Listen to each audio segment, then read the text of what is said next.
Thank you for joining us as we begin our period of Advent and our preparations for Christmas.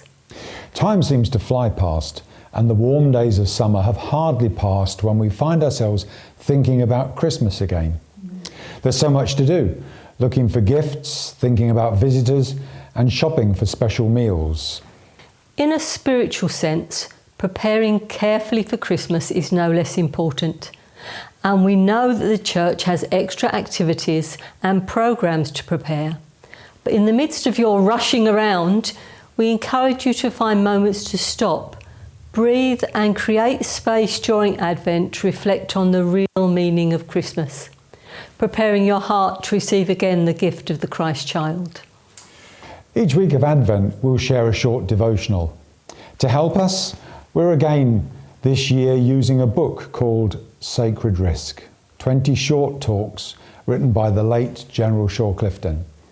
General Clifton generously offered his writings for personal use or for preachers to use in worship. So you might like to buy your own copy for your personal devotions. We are starting our Advent series this year with an event that most scholars think came at the end of the Christmas story: arrival of the wise men, the Magi. Recently, I learnt of new territorial leaders in Asia who spent 40 days on the road and managed to visit 310 corps. That's incredible, and we can only marvel at the lengths they must have gone to in order to meet and greet their soldiers and corps members. But even their marathon journey looks insignificant when compared to the adventure undertaken by the wise men from the East. Months of travel and unimaginable hardships along the way.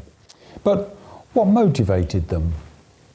They lived in an age of expectation. The coming of a Messiah was at the heart of Israel's faith.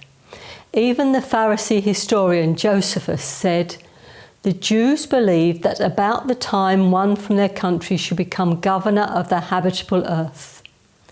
The Magi knew the religious and the secular prophecies and travelled expectantly to honour the birth of a great ruler. Not everyone they met on their journey was happy about their visit. After dropping in to visit King Herod, their news that we read about in Matthew chapter 2 verse 2 caused panic in the palace. Herod had a rival and only he could be centre stage. And we know the terrible lengths he went to, killing innocent babies in the desperate hope of wiping out any threat to his position. The attitude of the wise men was a complete contrast. When their search finally brought them to the Holy Child, they knelt in honour and worship, offering their gifts: gold for a king, frankincense for a priest, and myrrh in recognition of Jesus' future sacrifice.